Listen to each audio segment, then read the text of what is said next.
Welcome to part 2 of our story on the ongoing tale of the Rolling Stones' new album. In part 1, we found the Stones chasing a new album over the course of a decade, but a list of hurdles made writing and recording new music complicated.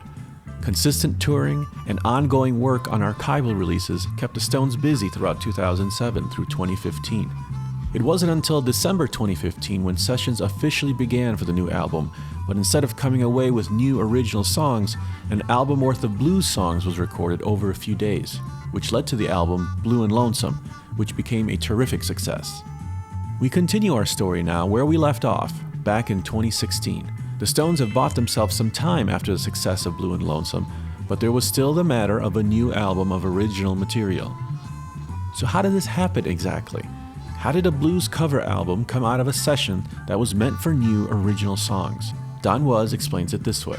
We'd gone into the studio to start cutting some new songs. Around day 3, we just hit a wall, and Keith suggested that to cleanse the creative palette, we played Blue and Lonesome, the Little Walter song. Fortunately, we ran the tape, and it was just awesome. The whole mood of the room changed dramatically in those 3.5 minutes, so we said, let's do another one. And let's do another one. They just called songs off that they knew and loved. It was very spontaneous, and by the end of the day, we had 6. Hit a wall. Interesting. We'll never really know what went on in those sessions, but even though they've been playing together a lot for the last few years, the studio's a different animal, and it looked like that they needed a chance to kind of recalibrate. I called Ronnie up a few weeks before the session. I said, get this blues track down, just because we might need it to get the sound in the room together, and we don't want to waste our efforts on a new song, while you're working in a new room. And after 2 days, it proved to be true that this room is is fighting us. And so I said, Ronnie, Blue and Lonesome, and after that, it all fell into place. If there was anyone who was more surprised, I would say it was the band, and specifically Mick. I think he was taken aback by the success of Blue and Lonesome. I think he was surprised that the album did well. He was surprised that any album could do well. So I think that sort of lit a fire underneath him, because he probably thought, well, that's great that people loved an album of blues songs, but we can write our own songs. And so I think if they were going to put out an album of original material, it better be damn good. And if not match, but exceed the praise that Blue and Lonesome got. In late October, Mick says about the wait between the last studio album, which is by this point 11 years. I know it's a long time. I don't really know why. I guess we're touring a lot and nobody was that keen, I'm including myself in all this, in going in the studio. We just didn't do it. When I did Doom and Gloom, I did demos for lots of others. I just carried on doing that, but we've never gone in the studio altogether. And now towards the end of 2016, a little bit more details as to what is floating around in terms of new songs within the band, but this is what Ron has to say. There's about 10 or 12 new songs that Mick actually has been cooking up, and Keith's got the odd one too. The new material will take a while to sit and reshape. In 2017, we'll shape up these new songs. We've got some in the can, and then there's a lot more on the back burner. Blue and Lonesome is another adventure in the journey of the Stones.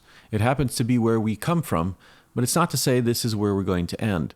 No, it's just another great milestone in the continuing adventures of the Rolling Stones. And this is what Mick had to say. We'll finish the album, but I don't know when, because you want it to be really good and everything. I hope it's going to be a very eclectic album. I hope some of it's going to be recognizable Stones, and some of it's going to be some Stones you never heard before. I was working on it quite recently. We've got a long way to go, but I think it sounds really great, and I'm looking forward to carrying on with that. I hope next year. I think it would be nice to do new songs and go in a new direction with them. Maybe not quite as much harmonica. To which Keith says, I've got 3 songs and they're dynamite. I don't want to make any decisions about this until this record comes out, because I think it might radically change Mick's attitude. It might change mine.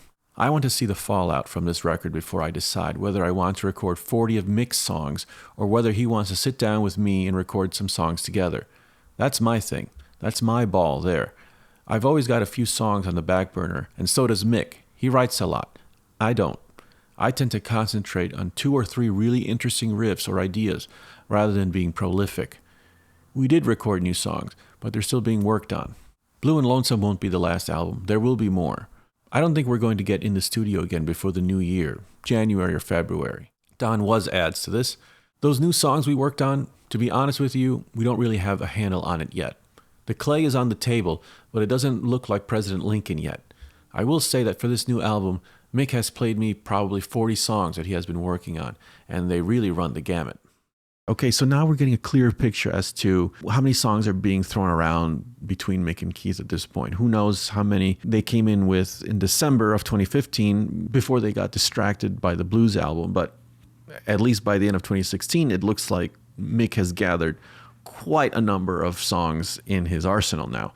He's constantly demoing at home, and he's got some options of stuff that could work for the Stones. And Keith isn't necessarily excited to just work on these 40 songs that Mick has brought.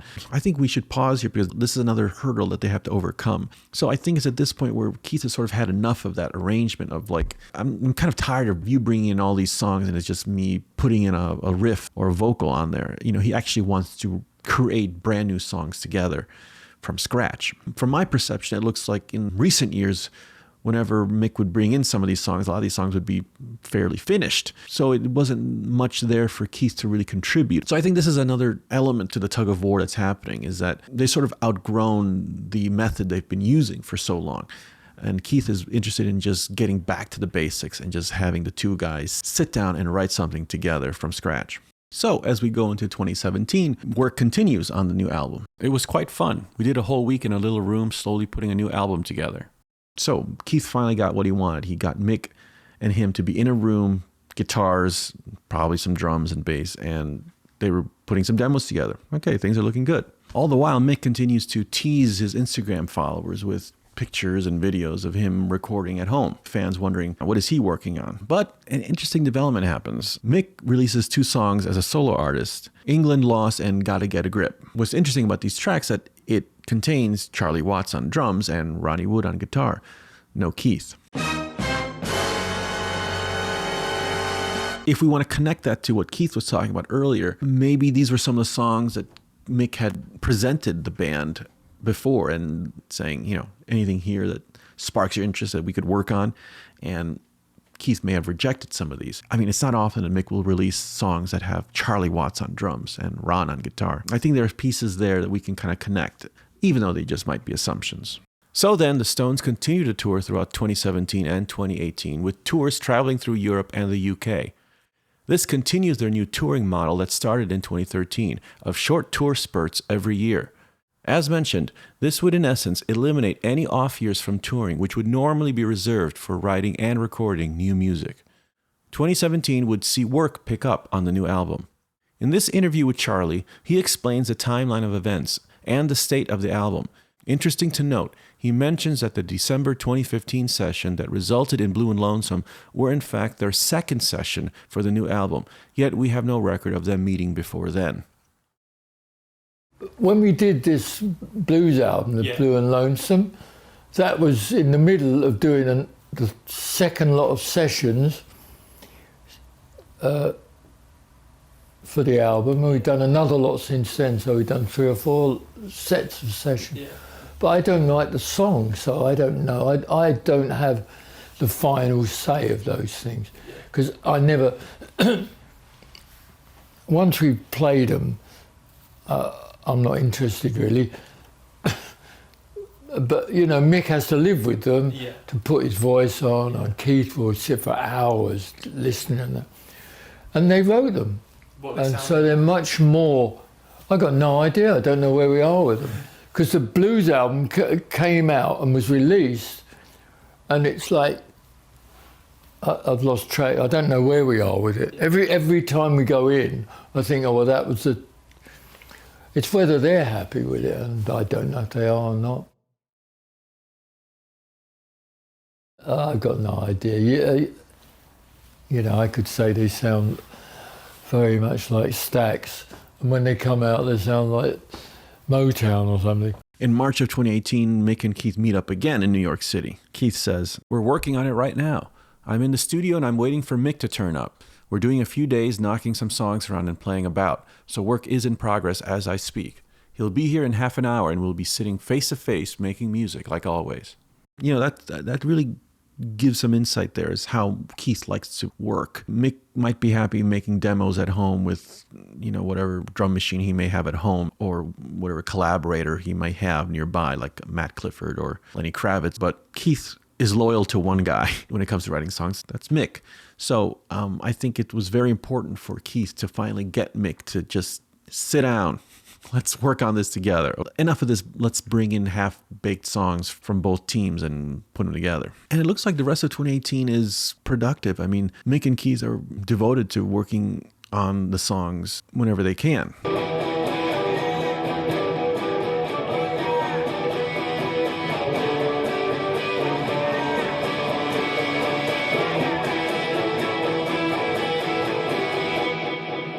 Mick and Keith again returned to New York for more work on the album. Keith says about it, "Mick and I got together for a few days a month or so ago in the studio, just playing around. It was great, man. We knocked out a few songs together with Don Was. We're just working things through. We had a great time. Got some nice stuff out of it."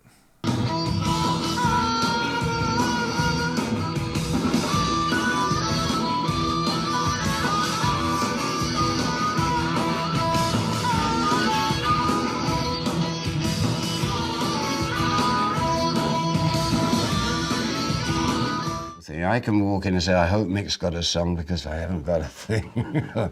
And probably vice versa at times, But the fact is, when we get together, we come up with something else anyway.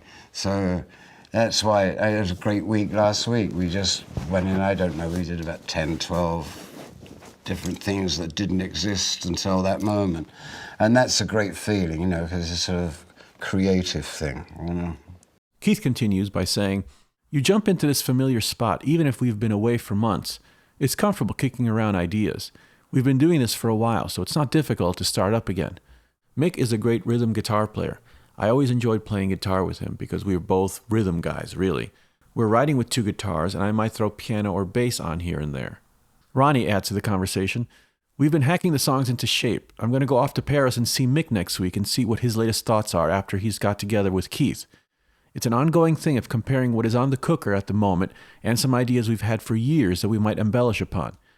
It's quite interesting building this new album. You can't say there's a title for it. The tracks haven't actually been chosen yet. Mick and Keith wanted to make sure the songs we've done were really good, so we've sort of taken a step back again, have a listen, put more into the pot." And as Ronnie suggested, Mick and Ronnie do get together in Paris later that month. So, in 2019, the touring continues. A few months of the year are devoted to touring, but they also continue work on the new album. Here's what Ronnie says in January of 2019. "It's gradually moving forward. The thing is, the songs are taking their own shape. We're trying to get the Jagger Richards thing to flow normally again. And so whatever they're doing, let them resume and we'll carry on. Me and Charlie will get our call-up papers and say, okay, we're ready. Let's go and cut the songs." Keith adds to this, "Sometimes it's not as much writing as listening to what's been written and figuring it out and honing and all kinds of stuff. It's very boring. It's like a carpentry shop."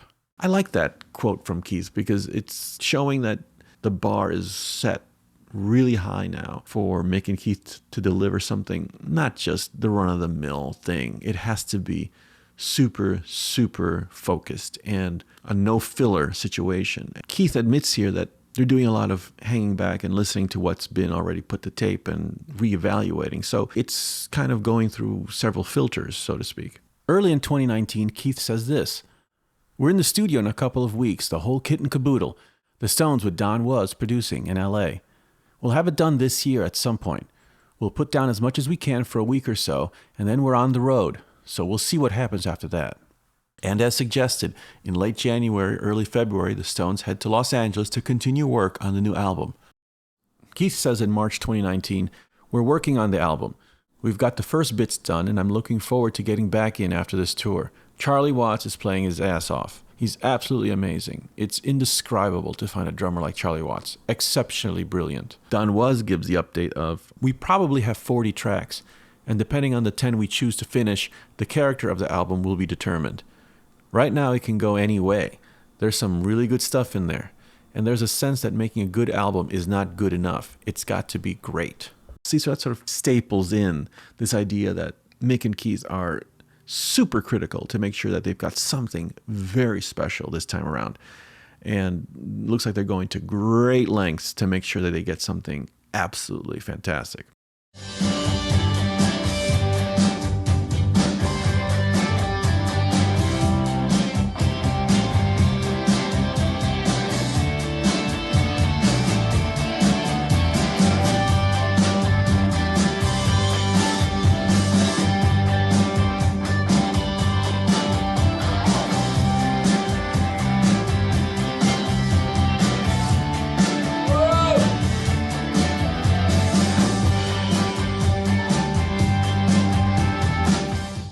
The next time they get into the studio to work on the album is November. Mick and Ronnie contribute some recordings in London, and Keith does some things remotely in Los Angeles. So it looks like 2019 was extremely productive. They toured the US for 2 months, and when they were not on the road, they were very diligent about working on the album. They had several studio sessions. Mick and Keith got together several times, and it looks like things are really moving in a good direction. So I would say this is the first year where things start to really formulate for the album. So things were looking really good now at this point. In early 2020, Ronnie says, "That's ongoing. We are very happy with the way studio work's coming on, but as you know, the Stones never make an album overnight. But aside from our busy schedule touring, we're just fitting little studio visits in, and it's shaping up nicely.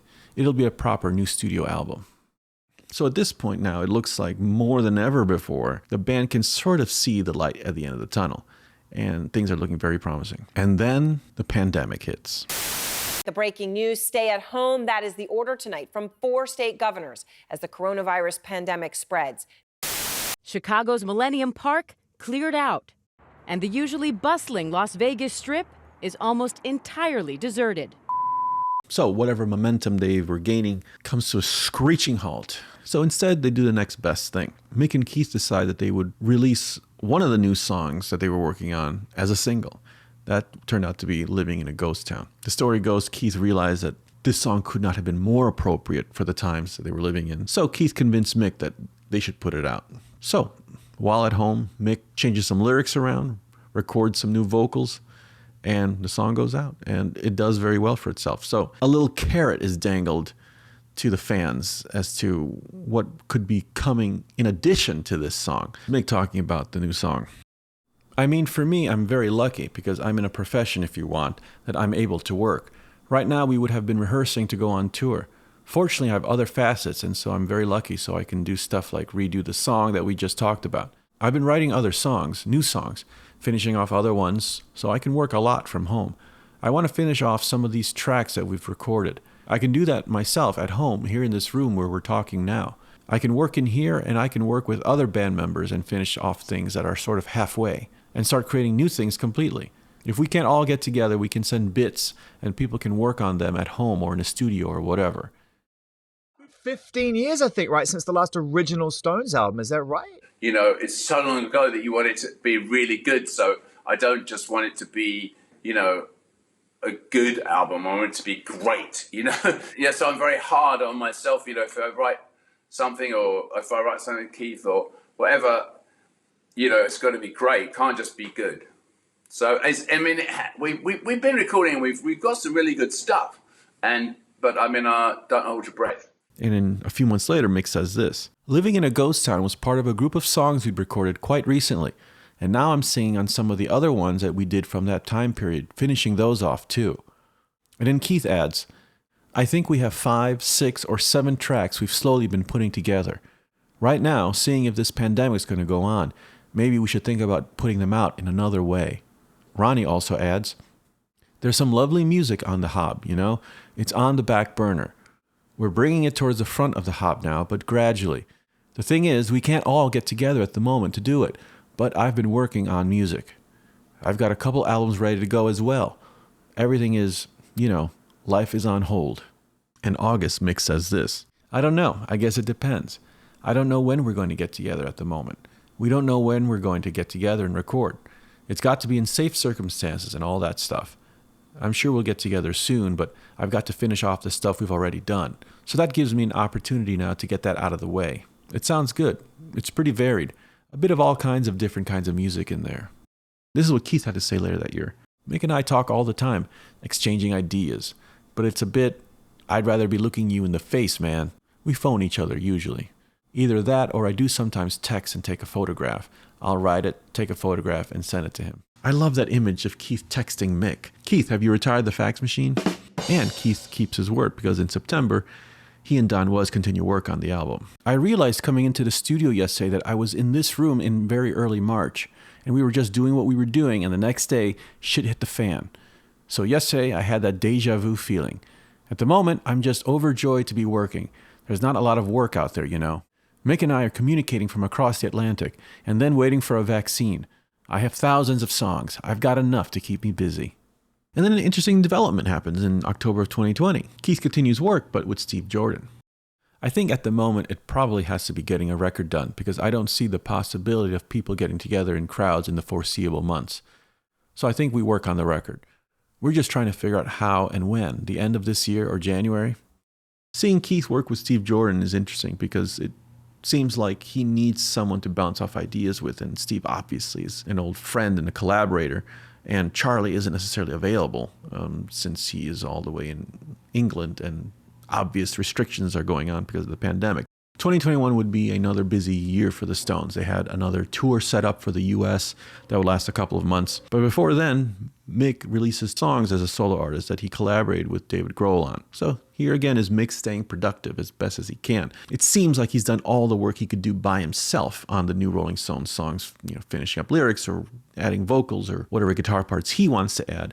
But it seems like most of the work is required with the whole group being in one room together. So it looks like while he's waiting for that to happen and the pandemic to ease up, he will work with whoever he can, in this case, Dave Grohl. Meanwhile, though, in May and June, more work on some additional anniversary deluxe editions. This time, Mick, Ron, and Charlie go into the studio in London to finish some Tattoo You era songs for the special edition of Tattoo You coming out. So as the year begins to unfold, things unfortunately go in a very sad turn with the tragic loss of Charlie Watts. Needless to say, the loss of Charlie was a huge blow to the band and really turned things upside down for the band. They would move forward with some shows that were originally planned for 2020 that were postponed due to the pandemic, with Steve Jordan now coming in to fill in for Charlie on the tour. Besides Charlie, Keith hasn't played drums with anyone else more than Steve Jordan. And Mick has also worked with Steve Jordan along the way, so it was a very logical decision. Here's what Mick and Keith had to say about that new album.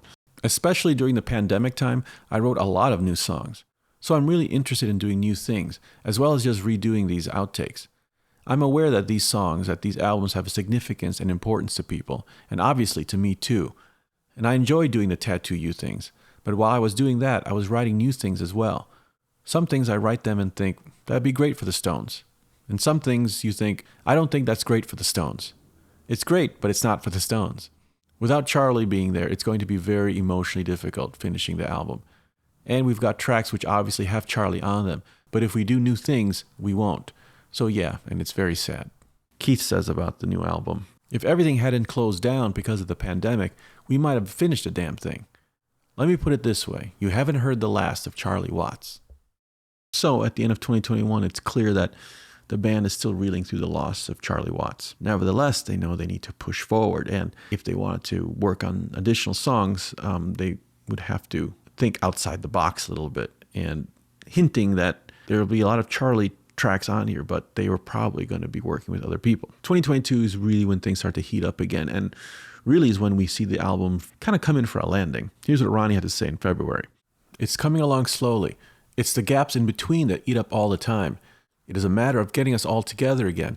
Everyone is in a different part of the world, so instead of putting emphasis on rushing an album, we're doing the opposite and taking a really long time, and we're putting live shows first. And in March 2022, Mick and Keith get together again, not to work on the songs they've already recorded, but to write new ones. It'll be interesting to find out the dynamics now that Steve's in the band is sort of metamorphosing into something else. Still, I was working with Mick last week and Steve, and we came up with some 8 or 9 new pieces of material, which is overwhelming by our standards. Funny how that happens. Why does that happen? Yeah, exactly. Yeah. Other times, like a desert. Do you know why it happens? You can't make it happen. No, it's the muse thing, I could find her address. So look at that. Mick, Keith, and Steve Jordan escape to Jamaica. So it's sort of a special moment that it's the three of them now. I mean, with Steve, they're bringing in some new ideas. It seemed to be a very prolific session for them. I mean, 8 or 9 ideas, that's amazing. And that's on top of the 7 or 8 songs that he already said they already had some months before this point that had Charlie on them. So it's looking like now that the album is now a hybrid now of Charlie and Steve Jordan, perhaps. Keith continues, "We do have a lot of stuff with Charlie Watts still in the can, you know, because we were halfway through making an album when he died. But you know, goddamn, I loved that man. This is one of the things that we're going to have to sort out this year. Of course, if we want to carry on recording, we're going to need drums, and it's going to be Steve Jordan." In the fall of 2022, the start of final major pushes to get the album done is on the way, with a 1-week stay in New York City at the famed Electric Lady Studios.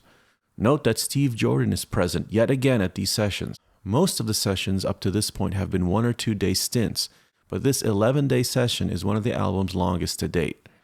Here is Ronnie speaking on the album, mentioning that the album might be their best in years. We're working now to finish off the studio album that we've been working on for years. So we're bringing that to a head, and things are going really well now. We just came back from New York. We're finishing off in LA in a couple of weeks' time, and hopefully we'll have a new package to bring, the best one that for the last 50 years, I reckon. And as promised, in October, the Stones head to Los Angeles to work on the album. And it seems that the last of the finishing touches are going on the album at this point. And finally, we arrive to 2023. The year begins surprisingly with Mick and Keith flying over to the Bahamas for yet another session. No idea if this is a writing session, a recording session, or a mixing session. Probably a little bit of everything if I had to make an educated guess. Keith puts out an Instagram message wishing everyone a happy new year, but also mentions that new music is coming. Hi guys, here we are again. Wishing you all a belated happy new year. And there's some new music on its way, and hopefully you'll get to see you, you know. Anyway, let's keep our fingers crossed.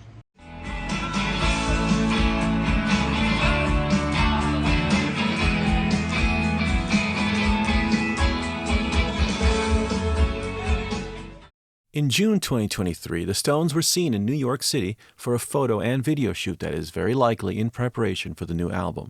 And so with that, we come to present day. Wow, what a journey. I mean, we saw how long it took him to get to this spot. As of August 2023, the new album appears to be completed. All that is needed now is a release date. And as of the creation of this video, no official announcement has yet been made, though the album is rumored to be expected in the fall of 2023. The challenges faced along the way no doubt had a significant impact on the creation of the album.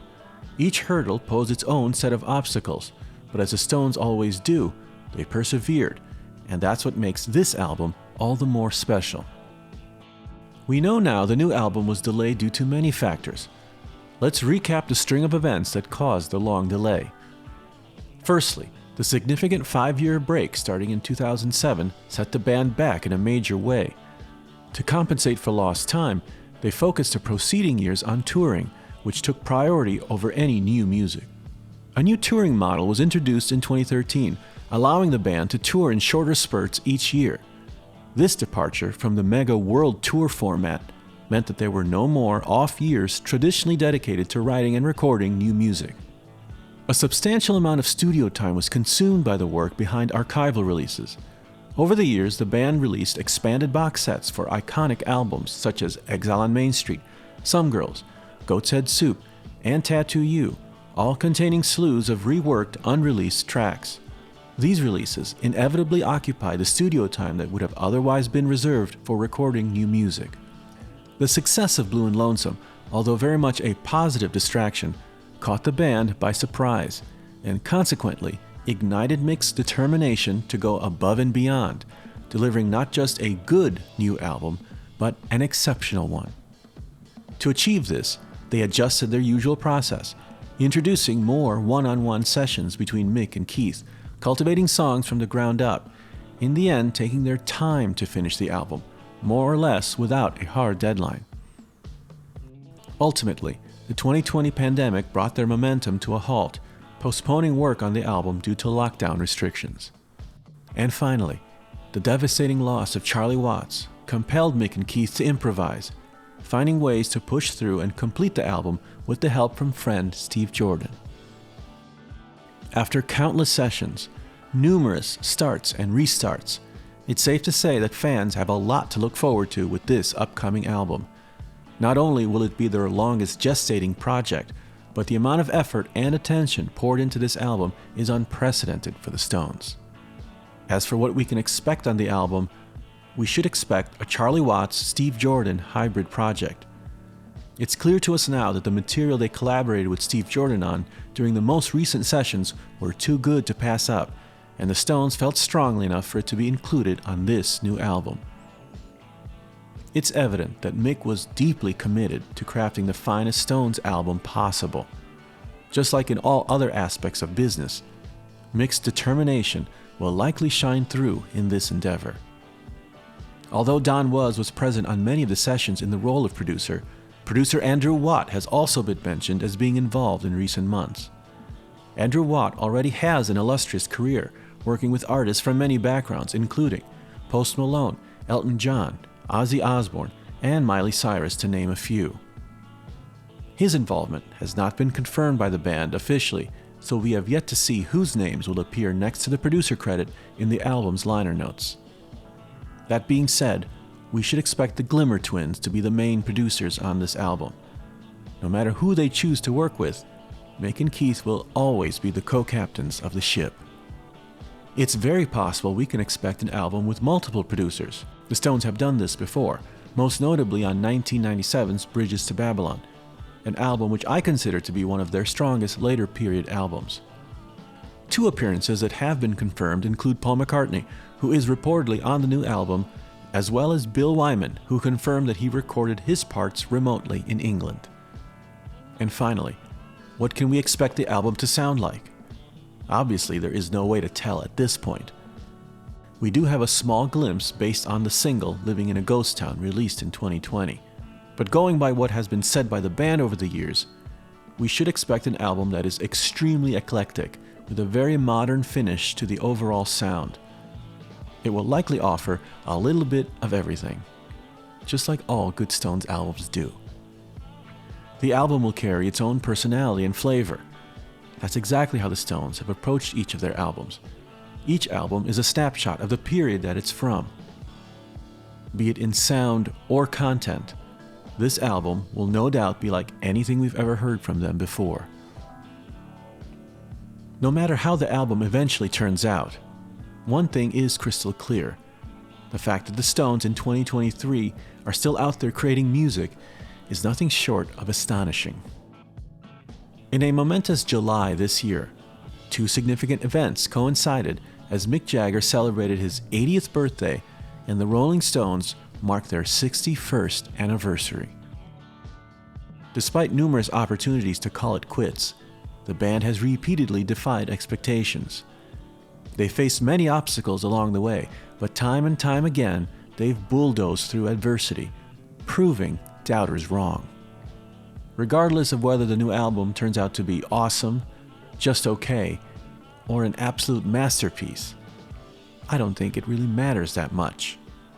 After all, it's only rock and roll.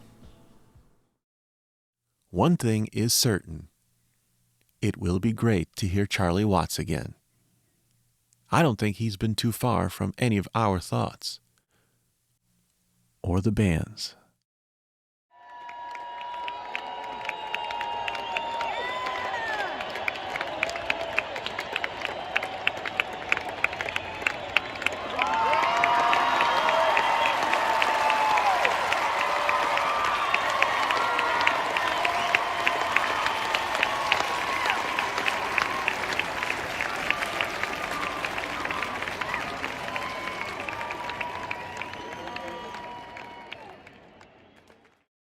And again, a huge thank you to TimesOnOurSide.com.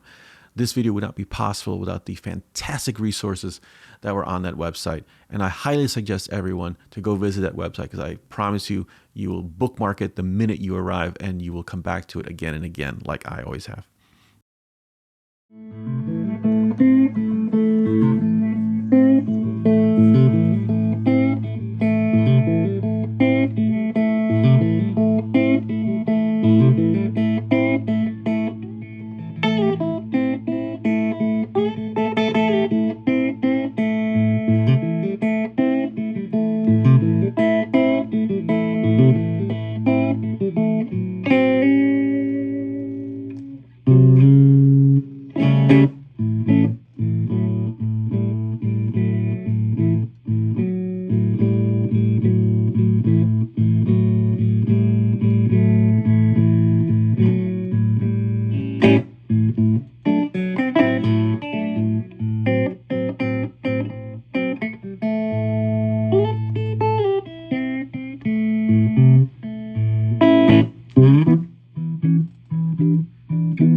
Thanks for joining me on this story. Hit subscribe for more updates on the new album. Until then, thanks for watching Hangfire, and I'll see you next time when I review the new album.